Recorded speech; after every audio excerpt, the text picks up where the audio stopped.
Hi everyone, Teresa Gutierrez here from 11th Hour Shaman. I really had a rough start to yesterday. 4 o'clock in the morning, um, contrast started hitting the fan right away.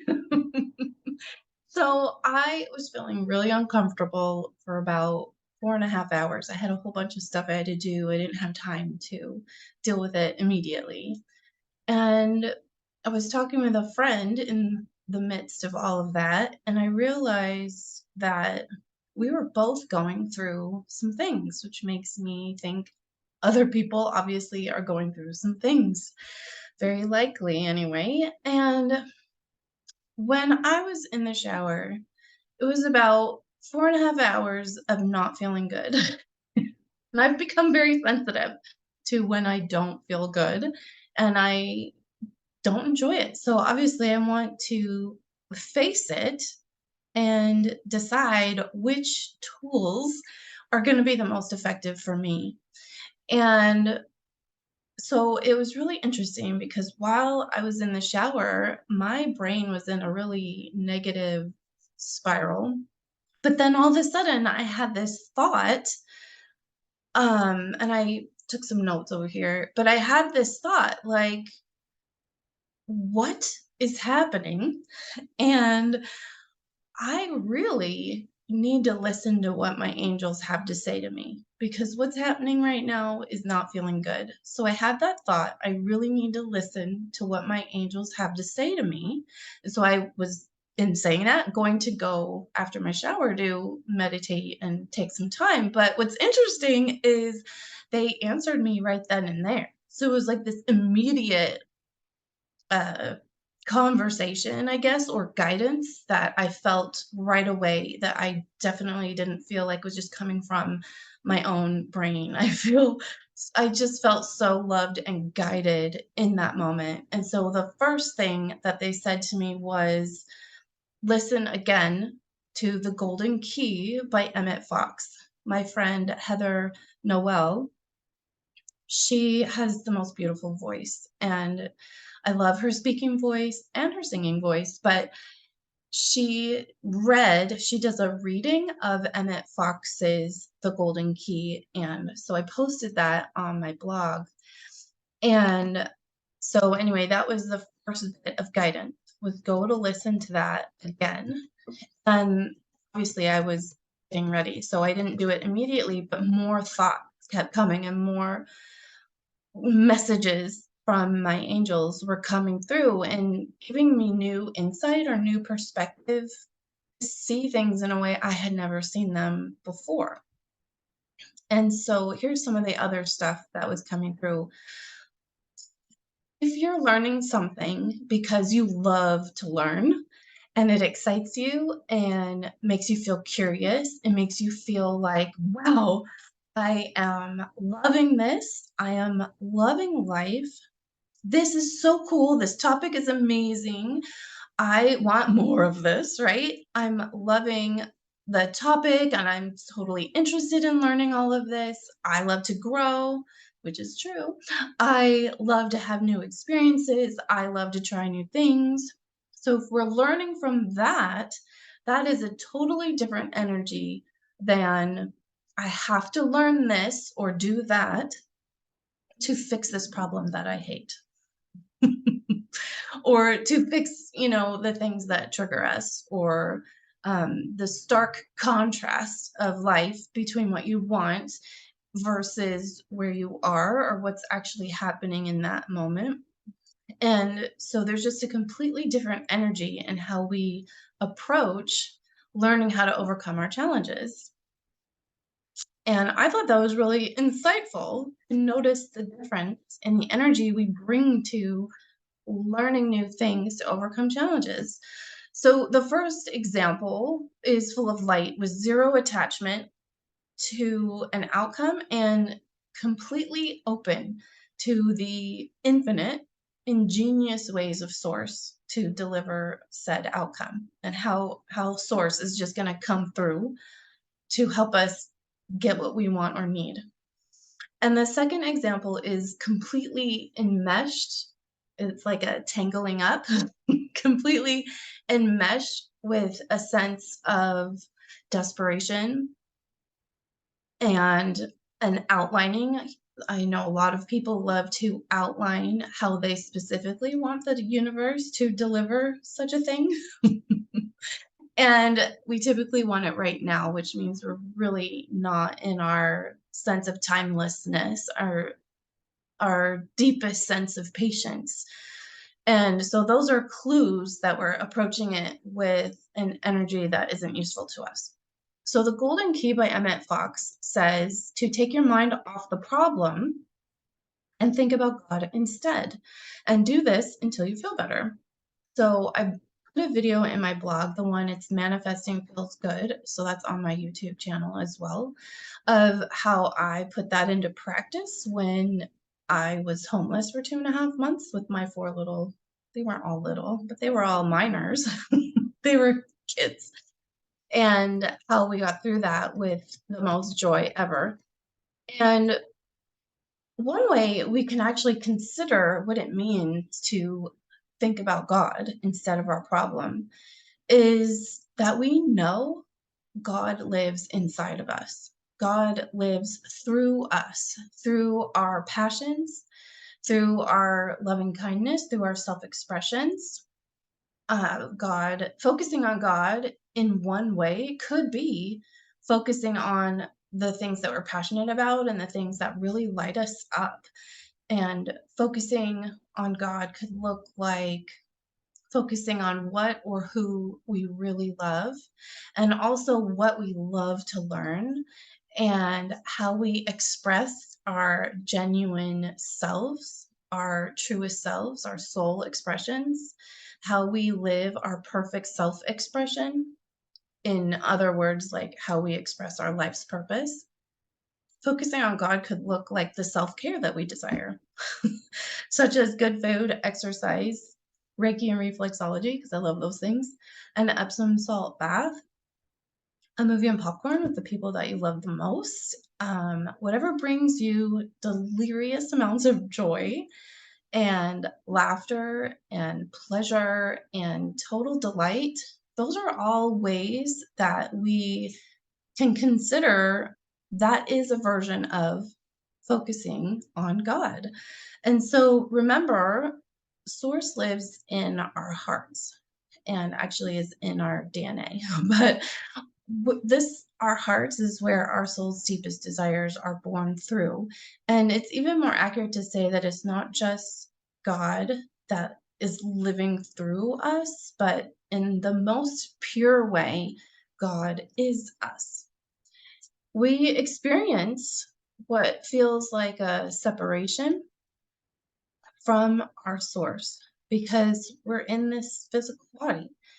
And once our souls or pure consciousness leave the body, then this imperfect filter that we call a body, once we're out of it, we remember that, oh, we were never actually separated. We were always one. Always. It never stopped being a thing.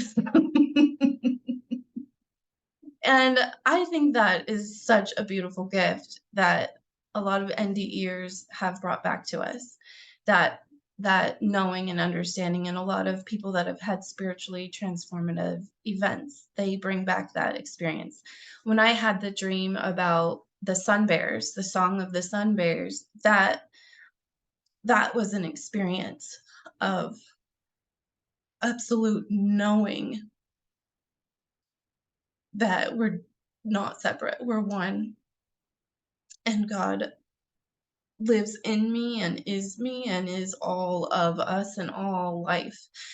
And so there's different ways that we can access that feeling, that truth, a divine truth. And anytime we're focusing on divine truth, we are focusing on God. So it can look like us focusing on anything that brings us true joy, or it can look like what Emmet Fox talks about, just saying the truths we know about God, that God is one, God is always with me, God is near me now, like things like that.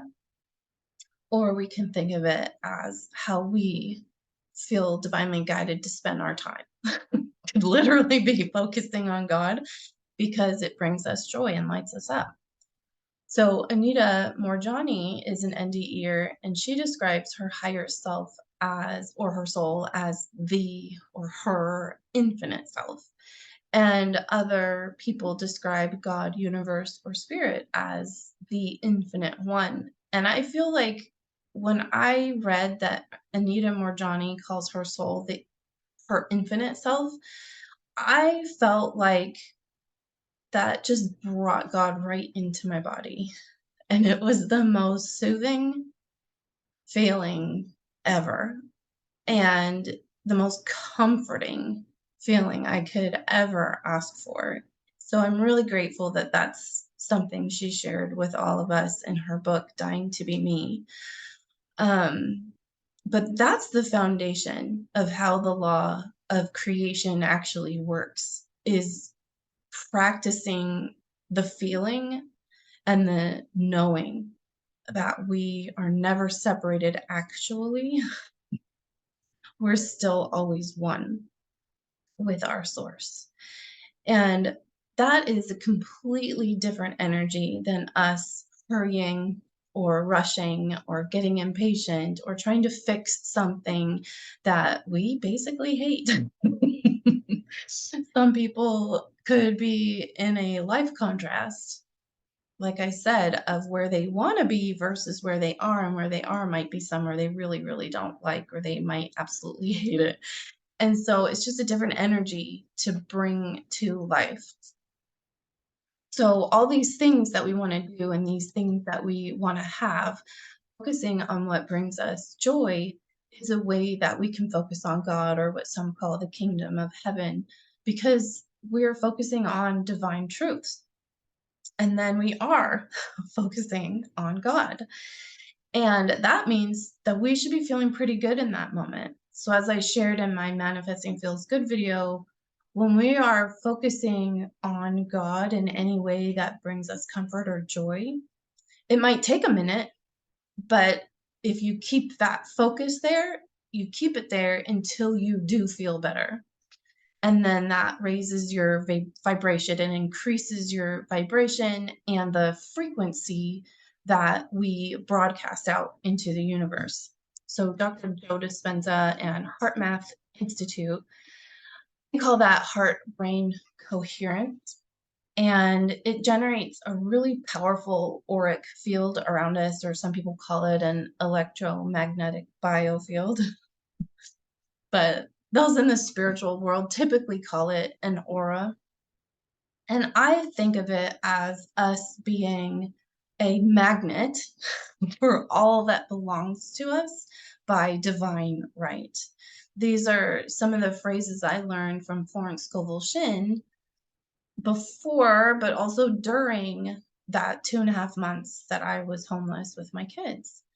And what we want and what we desire already exists. And so that's a really important thing for us to grasp and to remember when we're dealing with some heavy contrast in life. And one of the messages I felt yesterday from my angels, I cry a lot. um, One of my teachers for Native American medicine wheel, this is a segue, she told me that I'm the water bearer for my tribe. And what she probably means by that, because I didn't get any more details, is that I am not afraid to cry. I have a really tiny body compared to the amount of love that flows through this body, and I can't contain it. And so it just comes out in tears. It's just what happens. And so this is why I cry so easy. So what I felt yesterday from my angels is they were teaching me and soothing me and like creating miracles in my brain of new ways to see things, a shift in my perspective. One of the things they were reminding me of is that it is safe to trust the universe, that what I want, need, or whatever is coming, because it already exists. And all we have to do is focus on God instead of the trouble, the contrast, and trust them, the angels or the oneness, that they will deliver under grace in perfect ways. And God is always on time. So it'll be exactly right on time. And for some reason, feeling like we can really allow ourselves to relax into a sense of safety and trust with the universe, while all we're doing is focusing on our passions, focusing on our joy, focusing on God through all these beautiful ways. That's all we really need to do. And sometimes that's really difficult. And in those cases in my life, I have then gone into prayer calling on the law of grace and mercy. That's it. Look, I know my own heart is really, really good, but I am really struggling, and I'm calling on the law of grace and mercy. Get me through this. Help me now. And I'll tell you, every every time they come and they help and they sort things out that I could never have seen a possible way, but I knew they knew. God knows, angels know, all the oneness, all life that is knows, even if I don't know a thing. We never have to know how. We only have to practice focus, focus and determination, leaning on God. So that's my message for today. I hope you have a beautiful day and are able to sort out your contrasts by focusing on God in the most delightful ways. If you need help with anything, you can message me at Teresa at 11thhourshaman.com. And I'll probably put a link to my website in here if you need some assistance or enjoy reading blogs, because I've got lots of blogs. Have a beautiful day, everyone. Bye.